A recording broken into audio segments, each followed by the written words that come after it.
2단원.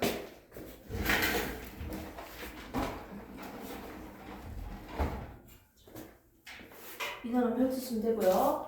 모두책 펼치시면요. 몇 페이지입니까? 첫 번째부터 펼치면요. 기건과 날씨.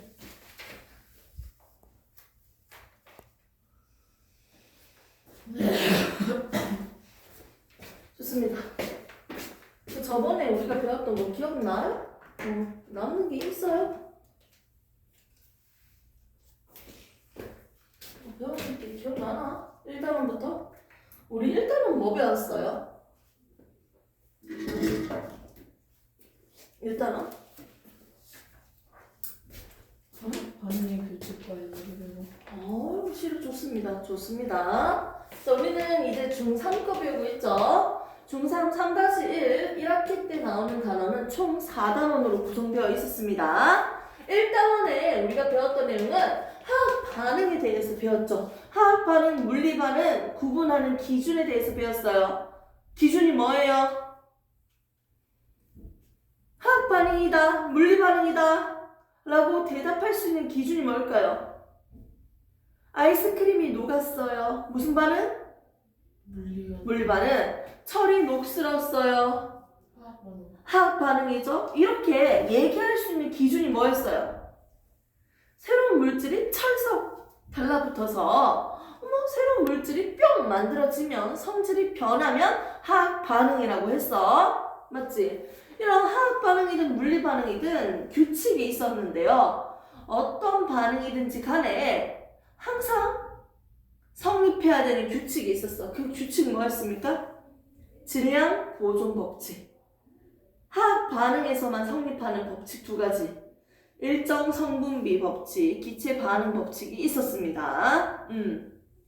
법칙을 하면서 화학 반응이 일어날 때 에너지의 변화가 있다. 에너지 출입이 존재한다까지 우리가 배웠고요. 커지는 반응, 작아지는 반응에서 흡열 반응, 발열 반응 두 가지로 나눠서 우리가 정리를 해봤어. 기억납니까? 대충이라도 느낌만 그딴 거 배웠네요 이런 느낌이었으면 지금 우리가 배우다 말던 이 단어는 2단원입니다. 2단원의 제목은 뭡니까? 기건과 날씨예요. 기건과 날씨라니까 말 그대로 어디에 대해서 배운다? 기건에 대해서 배운다는 거죠. 아니 지표로부터 몇 킬로미터까지를 대기가 존재하는 영역, 대기권이라고 하죠. 지표 바닥으로부터 몇 킬로미터까지? 1000km까지를 우리는 대기권이라고 합니다. 근데 기체들이 어디에 밀집되어 있다? 바닥으로 갈수록 밀집되어 있어요. 위에는 거의 없고 밑으로 갈수록 기체들이 밀집되어 있었어요. 맞죠? 여기서 지표로부터 100km까지를 기권이라고 했는데 그러면 높이에 따른 온도 변화를 그림으로 그렸을 때 우리는 4개의 층으로 나눌 수가 있었어요. 자, 먼저 몇 킬로미터까지? 가장 밑에 있는 층 몇 킬로미터까지? 11킬로미터까지를 우리는 뭐라고 했다? 대륙권이라고 했습니다. 대륙권. 네. 자, 그럼 11에서 몇 킬로미터까지? 22요? 몇 대충?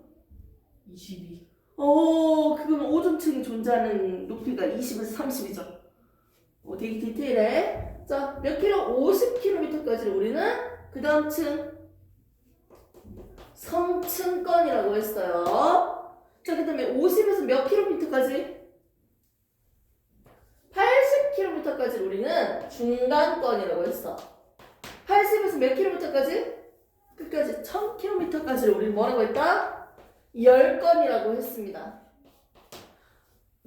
기억나요? 나랑 배우긴 배웠어요? 영상 봤어? 혹시? 아니고 수업을 2주 동안 못 봤으니까 얼마나 기억이 안 나겠어요. 아니 그래서 높은 산으로 등산하고 있는데 위로 올라갈수록 쌀쌀해 추워지고 있죠. 온도가 낮아지고요. 온도가 높아졌다가 온도가 더 낮아지고요. 온도가 올라갑니다. 이렇게 높이에 따른 기온 변화를 한번 그림을 그려봤는데 가장 온도가 낮은 층은요 어느 층 사이 계면일까요? 중간권과 열권 사이 여기가 온도가 가장 낮습니다. 이때를 우리는 밑에 있는 층의 이름을 따서 중간권 계면이라고 했어요. 아니 단순하게 층이 두 개로만 분리되면 되는데 어떻게 한 층, 두 층, 세 층, 네 층으로 나눠질까요? 경계면 이렇게 나눠지는 이유는 어떤 층이 존재하기 때문이다? 어떤 층? 성층권에 있는 성층권 위치 20에서 30km 사이에 있는 존재하고 있는 O3 오존층이 존재하기 때문입니다. 오존층은요 외부로부터 우주로부터요 태양빛이 즉 자외선을 흡수하는 층이에요. 빛을 흡수한다. 뜨끈뜨끈하겠네요. 그래서 성층권은 전체적으로 나름 온난하다 따뜻하다라고 할 수 있겠네요. 오존층이 존재하기 때문에 중간에 온도가 올라가는 층이 존재하고요. 그렇기 때문에 층이 두 개로만 나올 수 있는 게 네 개로 나눠지는 거예요. 각각의 층 상황을 보면요. 위에 있는 게 차갑고요. 밑에 있는 게 따뜻했어요. 대륙권 같은 경우는 밑에 있는 게 따뜻한 공기, 위에 있는 게 차가운 공기니까 되게 불안정한 층이었어. 무거운 게 위에 있고 가벼운 게 밑에 있었으니까요. 그래서 잘 섞이죠. 무슨 현상이 일어난다? 대류 현상이 일어난다. 이렇게 불안정한 층은요. 대륙권뿐만 아니라 어디도 불안정하다? 똑같이 온도가 낮아지고 있는 중간권도 불안정한 층이에요. 그래서 무슨 현상이 일어났다? 대류 현상이 일어났어요. 그런데 중간권과 대륙권에 차이점이 있었죠. 수증기, 액체, 물이 존재하는 곳은 어디였다? 대륙권이었어요. 그렇기 때문에 수증기가 있다, 물이 있다. 그러니까 눈이 오고 비가 내리는 무슨 현상이 일어날 수 있다? 기상현상이 일어날 수 있습니다. 이게 차이점이었죠. 얘는 불안정한 층이니까 나머지 두 개는 무슨 층일까요? 나름 안정한 층이죠. 안정한 층. 안정한 층입니다. 밑에는 차갑고 위에는 뜨뜻하니까요. 무거운 거 위에 찬 게 있죠. 되게 안정한 층이에요. 얘들은 불안정한 층이고요. 안정한 층이니까 비행기 항로로 이용되고 있다. 인공위성의 궤도로 이용된다. 오로라가 관측된다. 편동별 유성이 관측되는 층이다. 이런 게 있었던 거죠. 저번에 옛날에 했던 겁니다. 각각 층이 온도가 왜 낮아지고 올라가는지에 대해서도 다 했었어요. 아무튼 이 기권에 대해서 우리가 보면서 그러면 기체가 밑으로 갈수록 많으니까 열권은 거의 기체가 없다고 봐도 될 정도네. 거의 없네요. 공기가 아주 희박합니다. 공기가 희박하다. 공기가 없다. 공기가 희박하기 때문에 나타나는 이유가 있었죠. 공기가 희박하면요 따뜻한 온도를 유지하기가 어려워요. 공기가 없으면 따뜻하기가 힘들다고요. 그래서 낮과 밤의 온도 차이가 매우 큽니다.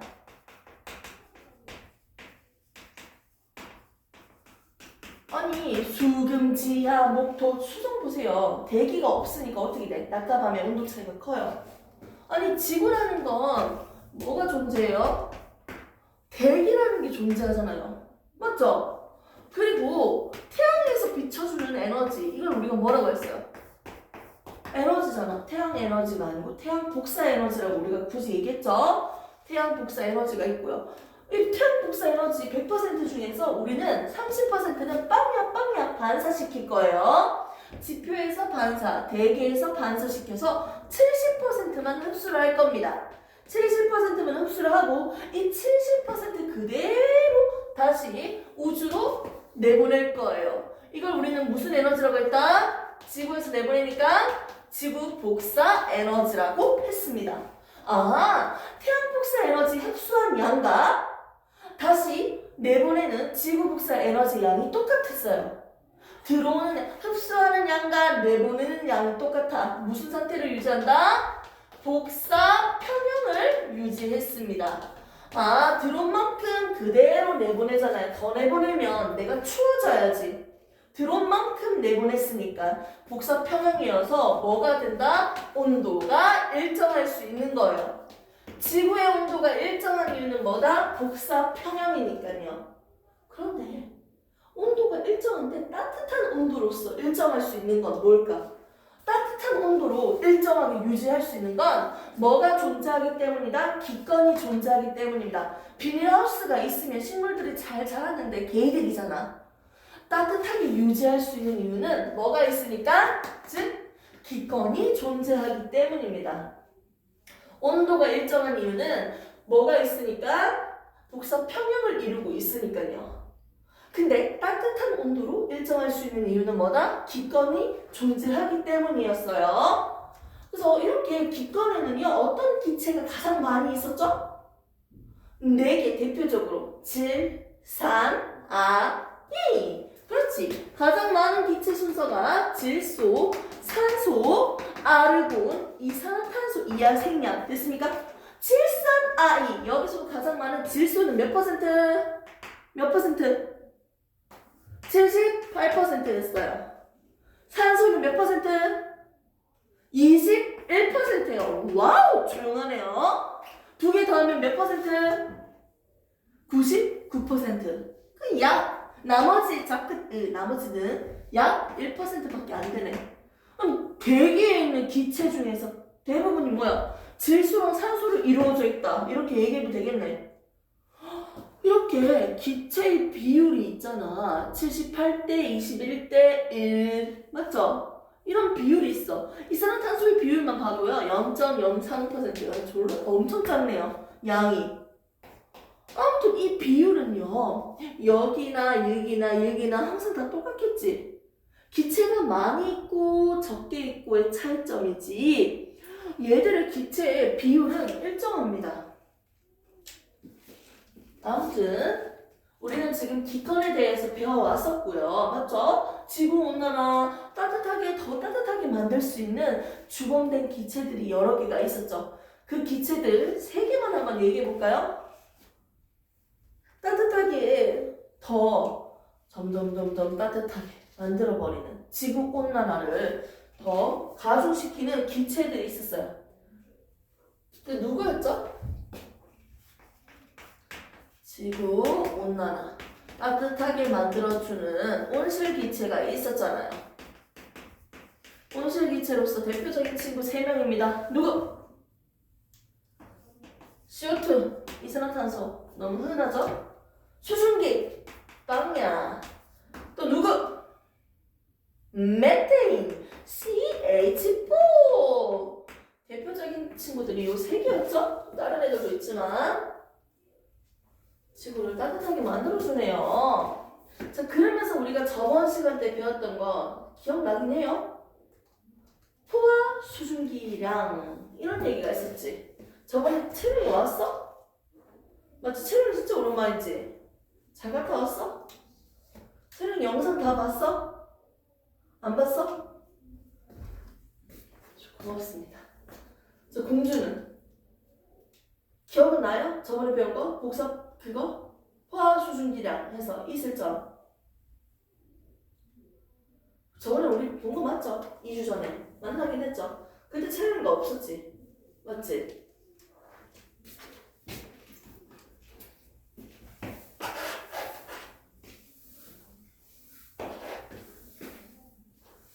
진도만을 위해서 지금 할 수는 없잖아. 맞지? 쌤이 그래서 설명을 좀 해주겠습니다. 요거는 같이 배웠죠? 채령아. 배운 거 같아?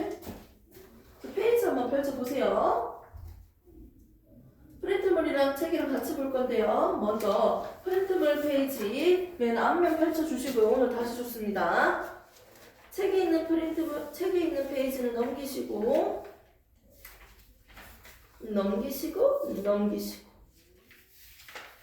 오늘 조금만 더 고생합시다. 58페이지. 책에 있는 거 58페이지 복습하고 넘어갈게.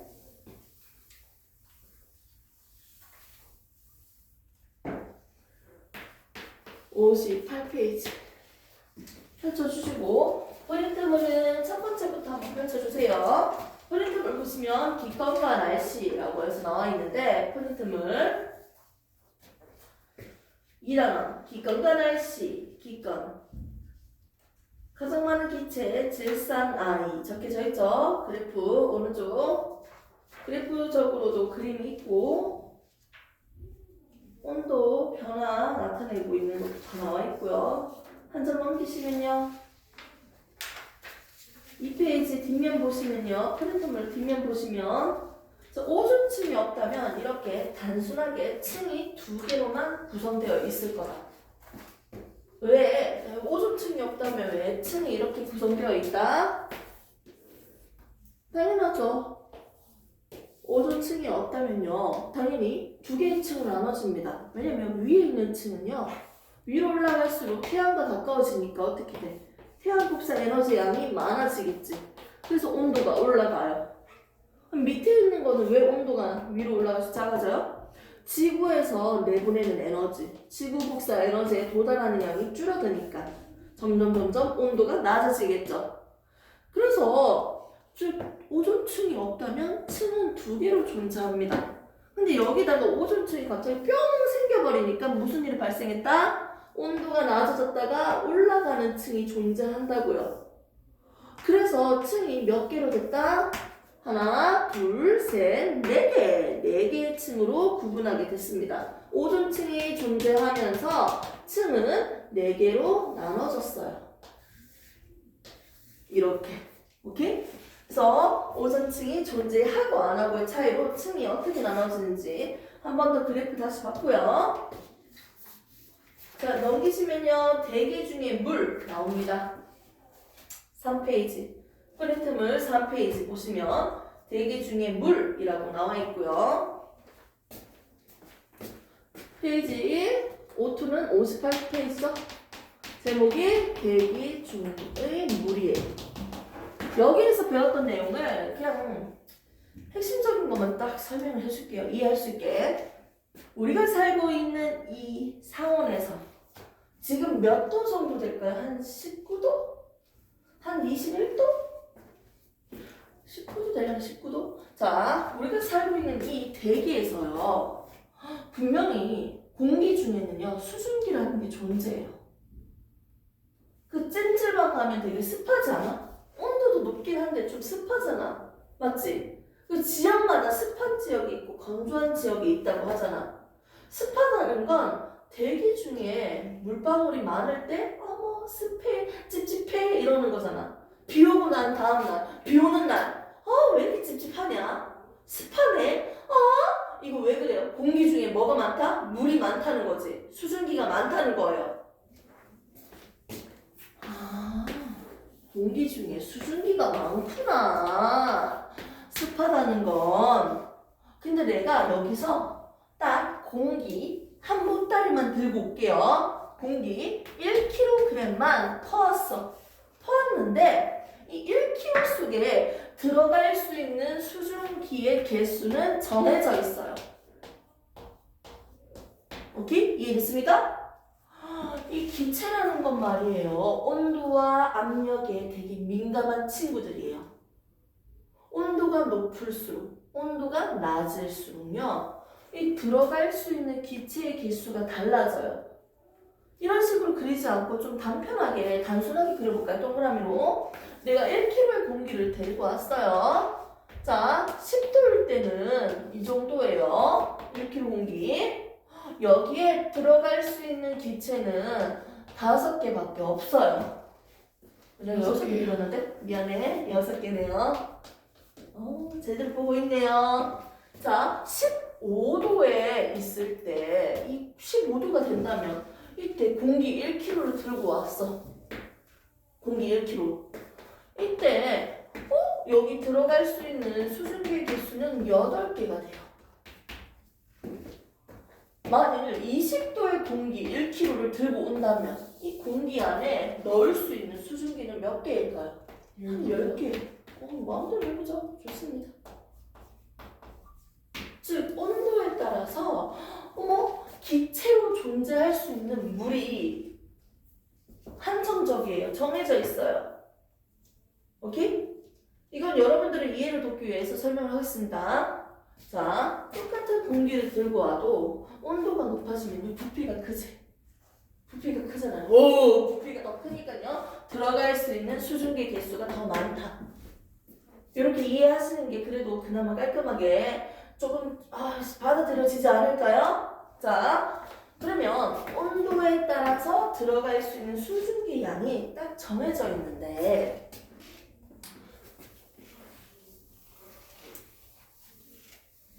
자, 1kg라는 공기 안에 들어갈 수 있는 수증기의 개수가 예를 들어서 하나, 둘, 셋, 넷, 다, 일곱, 여덟, 아홉, 열, 10개를 해놨네요. 10개입니다. 20도였죠? 좀 전에? 오케이? 20도라는 공기는요, 가득 채우는데 포화 상태가 되기 위해서 필요한 수증기의 양이 10개예요. 이걸 10개라고 하지 않고 그냥 10g이라고 해볼까요? 수증기를 10g 넣을 수 있다는 거야. 20도에서는 1kg 공기 부피 속에 10g의 만큼 10g 수증기가 기체로 존재할 수 있다는 거야. 10g이 기체로 존재할 수 있는데 내가 20g을 넣어줄까요? 20g 넣어주면 어떻게 될까?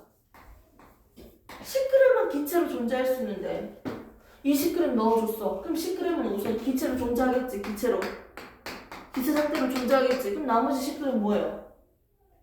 기체로 존재 못하니까 뭐 할까요? 옆에 액체 상태로. 나 액체 상태로 존재하겠지. 물, 수증기, 물, 맞죠? 액체 상태로 존재하는 게 몇 g이다? 10g이 되겠고요. 기체 상태로 존재하는 게 10g이 되겠죠. 됐습니까?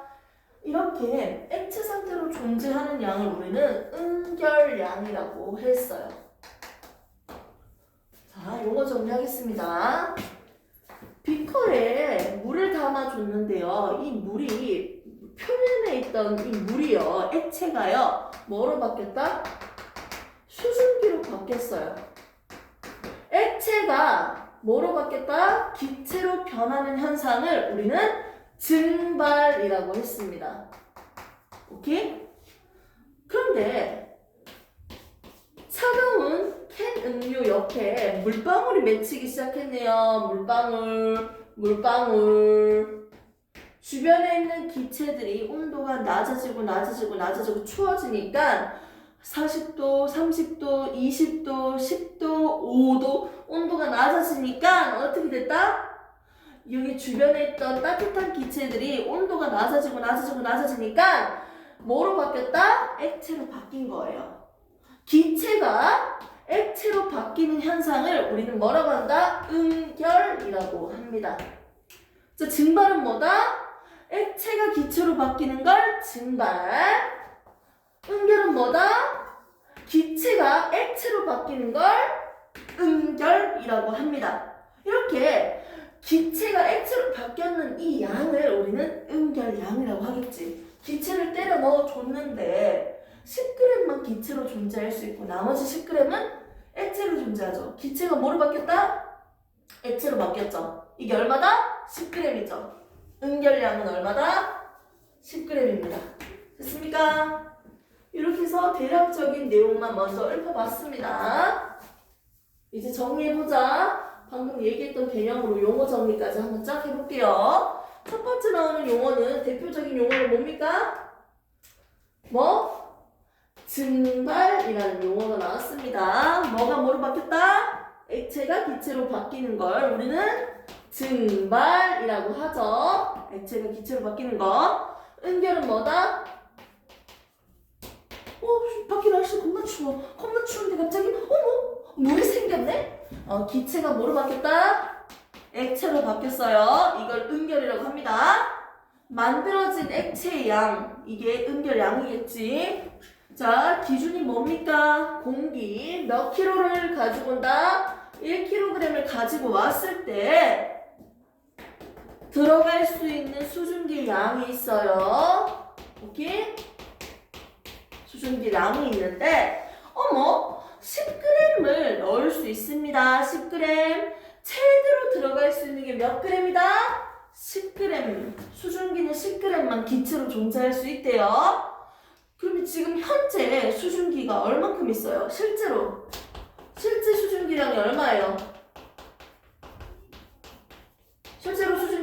됐어요? 내가 10g 넣어줬어.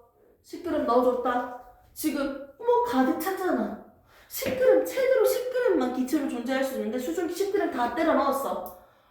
무슨 상태다? 가득 찬 상태입니다. 포화 상태입니다. 오케이? 이때 실제로 수증기량 얼마예요? 내가 10g 때려 넣었으니까 실제 수증기량 얼마? 10g이라는 거예요. 실제 수증기량, 지금 존재하는 수증기량. 그리고 이렇게 20도라는 온도에서는요, 포화 상태가 되기 위해서 필요한 수증기량이 얼마다? 10g이죠. 포화 상태일 때 필요한 수증기량, 포화 상태가 되기 위해서 필요한 수증기량, 포화 수증기량이 얼마다? 20도에서 포화 수증기량이 얼마다? 포화 상태가 되기 위해서 필요한 수증기량, 포화 상태의 수증기량 얼마다? 10g이에요. 무슨 개소리냐? 좀 한 개 더 할까요? 자, 온도 다르게 할게요. 30도입니다. 30도에서는요, 포화 상태가 되기 위해서 수증기가 얼마큼 필요하냐면요, 20g 필요해요.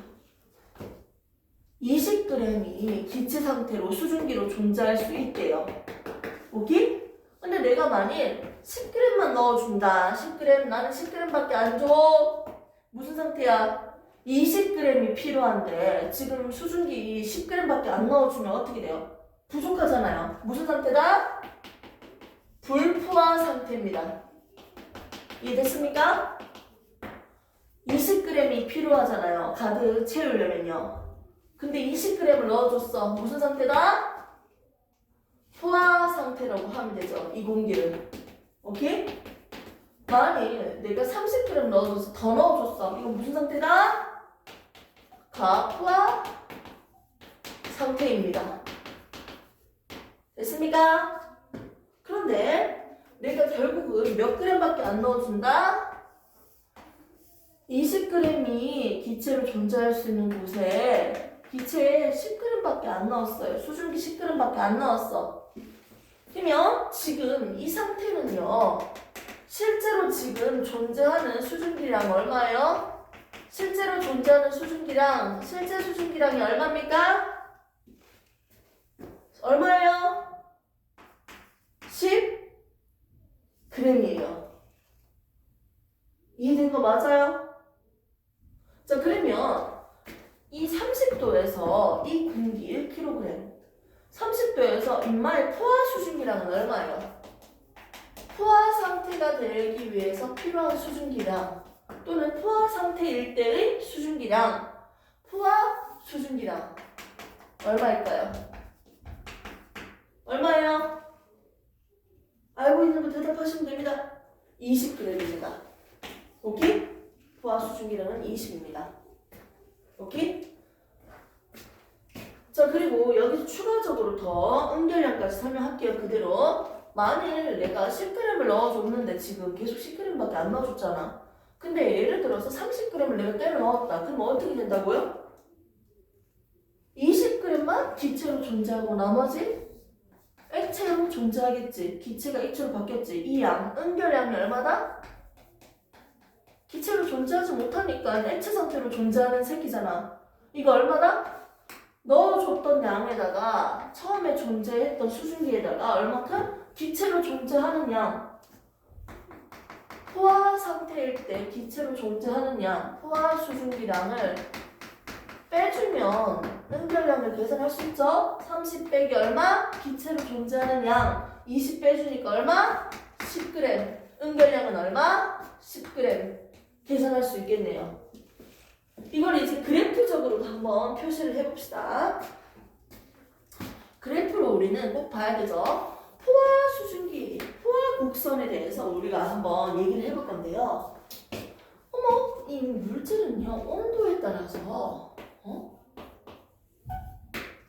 포화 상태의 수증기량을 한번 봅시다. 수증기량. 지금 30도일 때는 30도일 때는 수증기 포화 수증기량이 20. 20도일 때는 포화 수증기량이 얼마? 10.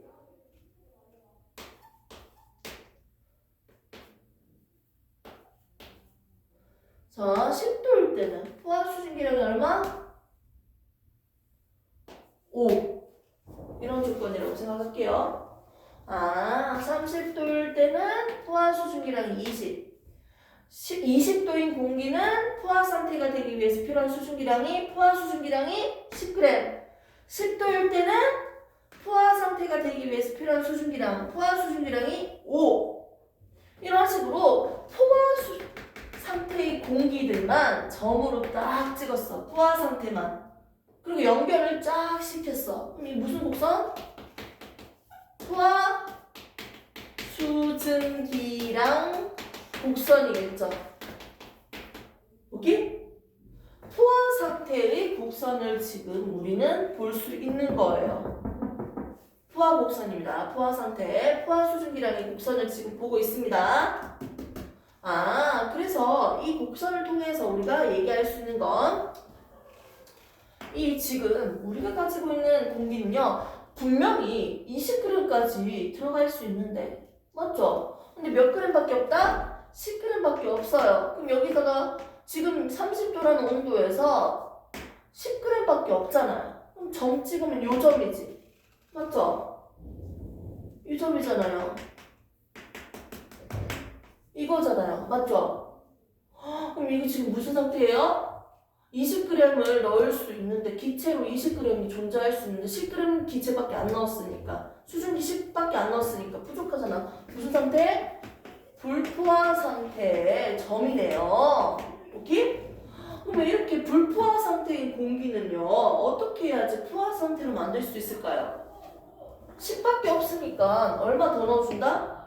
10을 더 때려 넣어주면 되잖아. 부족한 만큼 수증기를 공급해준대요.